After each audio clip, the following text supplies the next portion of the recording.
Bonjour à tous, Guillaume Asté de la DREAL Auvergne.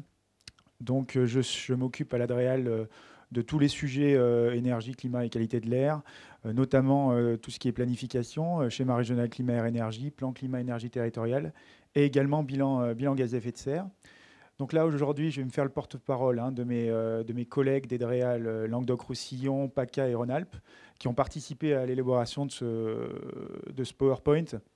L'idée, c'était de vous présenter, en complément des chiffres nationaux que vous avez pu avoir rapidement tout de suite et qui sont disponibles sur le site de l'ADEME, quelques éléments de retour au niveau régional et au niveau interrégional, enfin pour ce qui concerne la zone sud-est. Pour commencer, déjà parler des obligés, le nombre d'obligés pour chaque région. On voit déjà une grosse différence entre la plus petite région en termes de nombre d'obligés, l'Auvergne en l'occurrence, et Rhône-Alpes, 416 obligés, donc plus de 6 fois plus d'obligés. Languedoc et PACA étant entre les deux. Ce qui est quand même intéressant, c'est de regarder la répartition par catégorie. On se rend compte que pour les régions avec le moins d'obligés, on est assez cohérent. On a une majorité de personnes morales de droit privé, environ 40%, ensuite les personnes morales de droit public, et enfin les collectivités à une vingtaine de pourcents. Et puis dès qu'on augmente le nombre d'obligés, notamment pour les régions PACA et Rhône-Alpes, eh ben, le poids des entreprises est plus important. Ce qui est un petit peu logique, c'est notamment les personnes morales de droit privé qui font le nombre d'obligés dans ces grosses régions. C'est au détriment des personnes morales de droit public et des collectivités. Ensuite, dans les deux prochaines diapos, je vais vous présenter deux taux de retour à deux dates différentes. Donc la première, on l'a appelée mars 2013. Alors elle est cohérente avec ce qui vous a été présenté tout de suite. Donc on avait dit, c'était fin 2012 plus quelques mois. Pourquoi je l'ai appelé mars 2013? Parce que nous, DREAL, c'est notamment nous qui avons communiqué à l'ADEME les taux de retour. Donc, mais c'est plutôt pour fin 2012, on va dire. Donc vous avez quelque chose qui est assez cohérent avec ce qu'on disait tout à l'heure, 40% globalement au niveau national, me semble-t-il. Là, on est à 46%, toute catégorie d'obligés confondus. Donc 46%, je ne sais pas si on peut dire ça satisfaisant, en tout cas supérieur au niveau national. Par contre, dès qu'on s'intéresse, les graphiques que je vous ai, je pense que les diaporamas seront disponibles après. Donc il ne faut pas noter toutes les valeurs, mais vous aurez tous les chiffres, tout le détail des chiffres dans le PowerPoint. Ce qui est intéressant de voir, c'est qu'on avait, alors je dirais pas qu'on est très homogène. On a une région, notamment Languedoc-Roussillon, où on a un taux de retour globalement pour toutes les catégories qui est un petit peu inférieur aux trois autres régions. Sinon, on a quand même, un petit peu comme au niveau national, les personnes morales de droit privé, les entreprises qui présentent globalement le taux de retour le plus important, en gros autour de 50%. Ce taux de retour, il est le moins bon pour les établissements publics. On est à 30% en PACA et Rhône-Alpes, mais on est à moins de 5% en Languedoc-Roussillon. Sur les collectivités, c'est quand même un petit peu différent du niveau national, puisqu'on se rend compte qu'on a quand même un taux de retour qui est assez intéressant, 25% minimum, mais 50% par exemple en Auvergne, et un très bon taux de retour en Rhône-Alpes, 75%. Donc là, après, je ne suis pas spécialiste de Rhône-Alpes, mais on peut se dire qu'il y avait peut-être un niveau de maturité sur ces sujets qui était plus important dans les collectivités rhône-alpines. Ce n'est pas lié au SRCAE, puisqu'effectivement, il n'était pas approuvé, mais ça n'a pas empêché les collectivités de travailler sur leur plan climat-énergie territoriaux et donc sur leur bilan gaz à effet de serre qu'ils avaient peut-être déjà réalisé par ailleurs. Donc là, sur ce taux de retour, globalement un petit peu supérieur à celui du niveau national. Ce qu'on a voulu vous montrer avec les collègues des autres régions, c'est l'amélioration qu'il y a pu avoir depuis cette date, puisqu'on vous présente maintenant le taux de retour le plus récent. Alors, c'est pas c'est pas fin juin exactement, mais c'est en gros avril-mai. Et il faut bien avouer que on a de moins en moins on a eu pas mal de BGS quand on a pu faire des relances après début 2013, on le verra tout à l'heure. On en a eu jusqu'à toute l'année 2013 et début 2014. On en a quand même un petit peu moins actuellement. Mais on se rend compte qu'on est passé de 46% à 61% de taux de retour globalement sur la zone sud-est. Ce qui là peut être considéré quand même comme assez satisfaisant. Ça fait une augmentation de plus de 30% des BGS, des retours de BGS. Et là, par contre, on a vraiment un changement sur les taux de retour par catégorie. Alors déjà, si on s'intéresse au niveau global, on se rend compte que quand même, pour les trois régions, Auvergne, PACA et Rhône-Alpes, c'est assez cohérent. On a les collectivités, qui donc le taux de retour le plus important, c'est pour les collectivités, 74% en moyenne sur la zone sud-est. Alors, hors Corse, hein, on a ici les 4 régions que je vous ai citées. Donc, 74% pour les collectivités, c'est la catégorie où il y a le taux de retour le plus important. Ensuite, les personnes morales de droit privé, 65%, un peu plus. Et enfin, les personnes morales de droit public. Mais néanmoins, même si les personnes morales de droit public restent très inférieures, on se rend compte que c'est sur cette catégorie qu'il y a eu l'évolution la plus positive entre début 2013 et 2014, puisqu'on a 80% de retour. Donc les relances ont quand même permis d'augmenter le taux de retour des personnes morales de droit public. C'est aussi le cas pour les collectivités. On se rend compte qu'il y a eu 50% d'augmentation de taux de retour pour les 4 régions. Si on s'intéresse par région, on se rend compte qu'au niveau Auvergnat, on a eu aussi une grosse augmentation du taux de retour sur l'année 2013 et début 2014. Languedoc-Roussillon, malheureusement, le taux de retour a certes un petit peu augmenté, mais on reste quand même largement inférieur aux autres régions. Alors je ne peux pas l'expliquer, je crois que la collègue n'est pas là aujourd'hui. Mais globalement, hein, si pour les 3 autres régions, on est assez homogène sur les taux de retour par catégorie, on se rend compte que c'est un petit peu différent sur Languedoc-Roussillon. Voilà. Donc ça, c'était les retours quantitatifs. Hein. On trouvait intéressant surtout de vous montrer cette évolution que vous n'avez pas au niveau national, de vous montrer cette évolution sur la zone sud-est, avec quand même des choses qu'on retrouve entre les 4 régions. Ensuite, la deuxième partie de ma présentation, hein, c'est de vous dire un peu ce qui a été fait dans chacune des 4 régions en termes d'accompagnement par les services de l'État, et puis en termes de compléter nos retours quantitatifs par des données un petit peu qualitatives, notamment sur la prise en compte du scope 3 et la qualité des plans d'action notamment. Alors en Auvergne, je vais détailler un peu plus parce que c'est la région que je connais le mieux. Donc 2 courriers d'information hein, pour informer les obligés de leurs obligations. Le premier, tout début 2012, sur la base des listes INSEE. Et puis un deuxième courrier de relance. Alors, en avril 2013, on a attendu quelques mois pour laisser le temps à certains bilans d'arriver un petit peu après le 31 décembre 2012. On a fait un courrier de relance à tous les obligés qui n'avaient pas remis leur bilan gaz à effet de serre, et puis également les nouveaux obligés qui dépassaient le seuil sur la nouvelle liste INSEE 2012. Bon, une boîte mail pour l'envoi des bilans GES, ça c'est classique. Elle n'est pas forcément très simple. On pourra, pour le prochain coup, essayer de la simplifier un petit peu. En termes d'accompagnement, on a fait une présentation de la méthode, hein, qui a été diffusée notamment sur le site du ministère et le site de l'ADEME. Donc cette méthode, on l'a présentée dans ce qu'on appelle le mardi du développement durable. Peu importe, c'est un lieu où l'Adréal réunit ses partenaires, qu'ils soient collectivités ou privés. Au bureau d'études notamment, on a eu une 50-60 personnes. Bon, c'était quand même un petit peu... c'est moi qui avais fait la présentation et je dois avouer que même moi, j'avais trouvé que c'était un peu dense et on n'avait pas encore assez d'exemples. On aurait aimé enrichir un peu cette présentation d'exemples auvergnats. Mais comme vous l'avez pu voir tout à l'heure, en Auvergne, on était moins mature que d'autres régions hein, sur ces sujets. Donc c'est venu un petit peu après. Donc on a fait qu'une présentation assez théorique. On a essayé au maximum à l'Adréal de répondre soit par mail, soit par téléphone à toutes les questions qu'on a pu avoir directement, que ce soit sur le périmètre obligatoire facultatif. Hein. C'est vrai que ce n'est pas forcément toujours évident, notamment pour les collectivités, de savoir si les déplacements domicile-travail, elles l'auraient peut-être mis dans quelque chose d'obligatoire. Et bon, si c'est fait ou pas avec des véhicules appartenant à l'entreprise, à la collectivité ou à l'entreprise. Voilà, donc des petites questions comme ça où on a essayé d'apporter quelques précisions.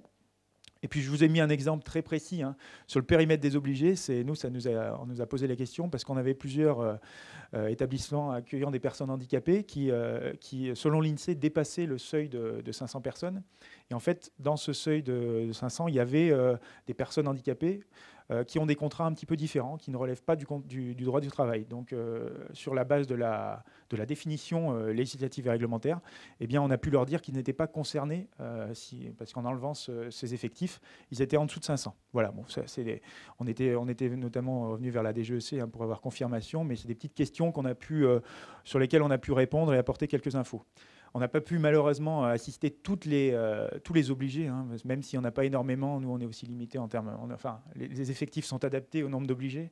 Donc on a essayé de se focaliser sur les collectivités, notamment pour les réunions de travail, parce qu'il y a aussi après la démarche PCET qui embrayait.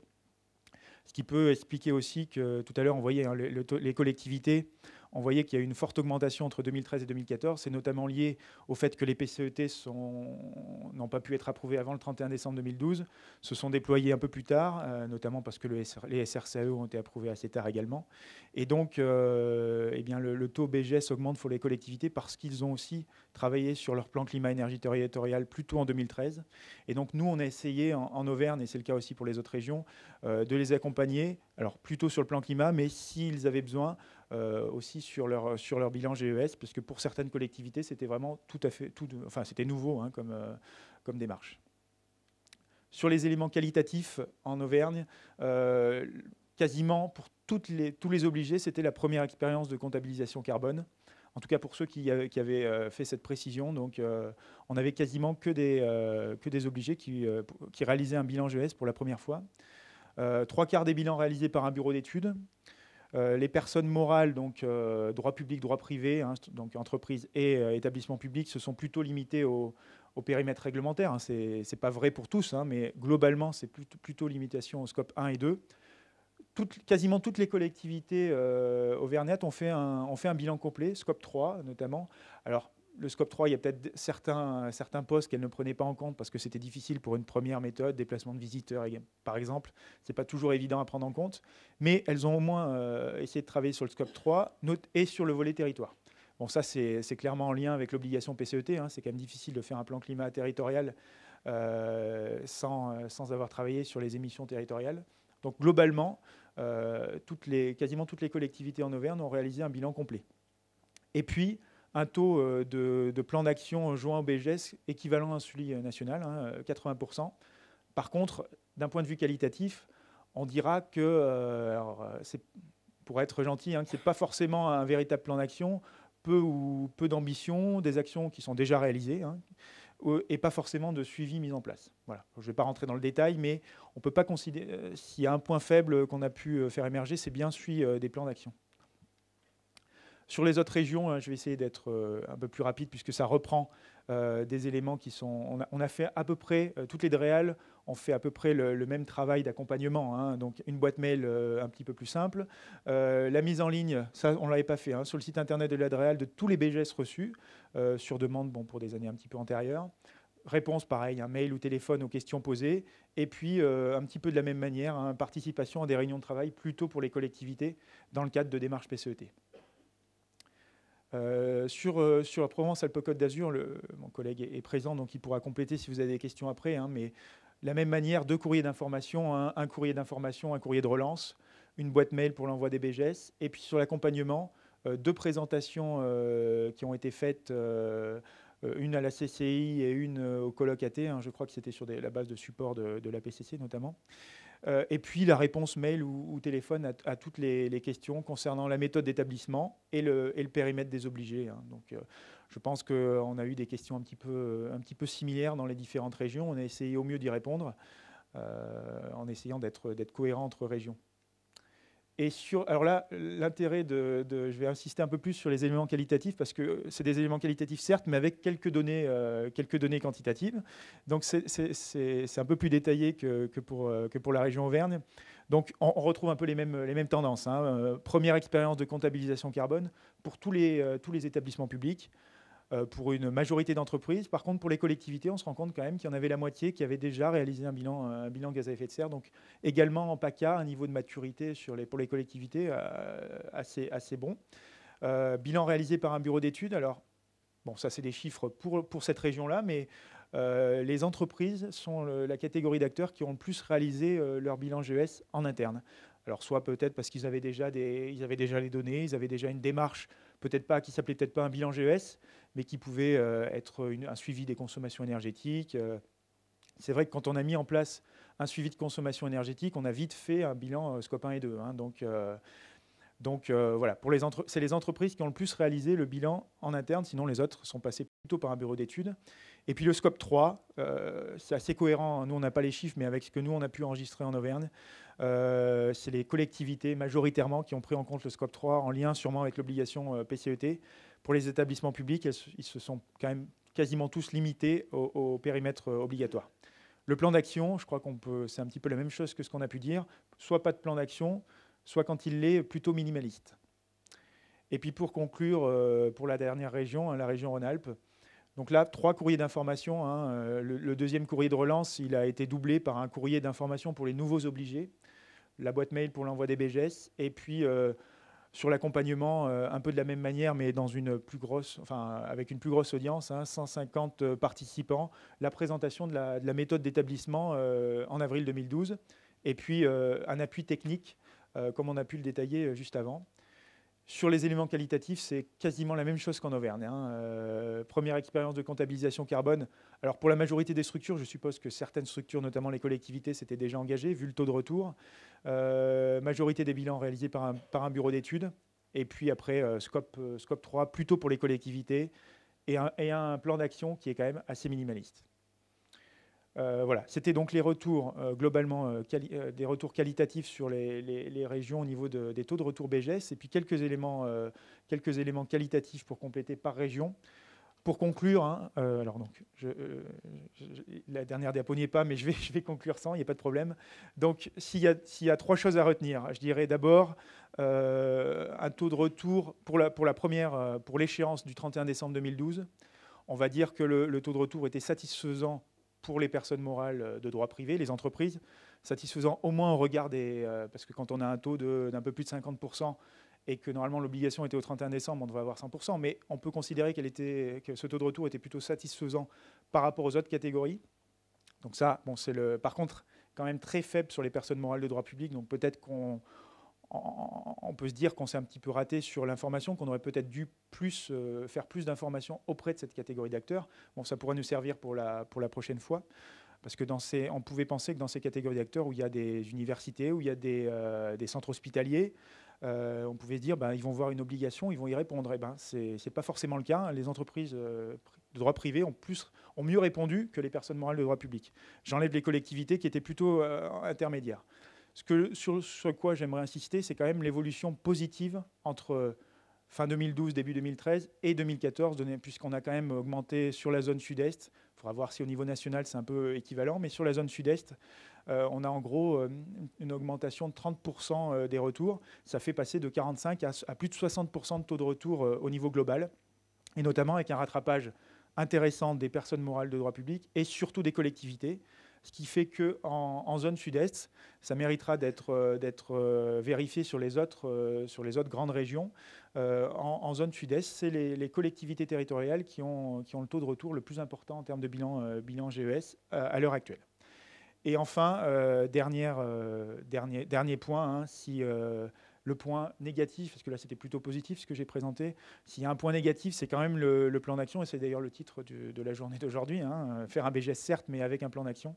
C'est que le plan d'action, il manquait un peu d'ambition, il manquait de consistance, que ce soit en termes d'actions mises en place et de suivi de ces actions.